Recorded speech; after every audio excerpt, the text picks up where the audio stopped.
Good day everyone, my name is Vince Matthew Sibilia from grade 12 Pascal ICT. My social advocacy is about cyberbullying. Hacking. Hack is the modification of the original software. You either change the existing software or interfere with it at the level of some of its interfaces to alter its behavior. Being rude.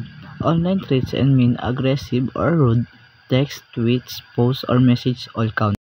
Depression, suicidal thoughts, eating disorders, anxiety, and a host of other issues. Sending negative message directly to the victim.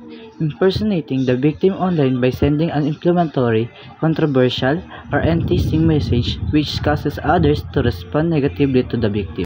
Posting photos without consent addresses offenses committed online, including the unauthorized sharing of private content.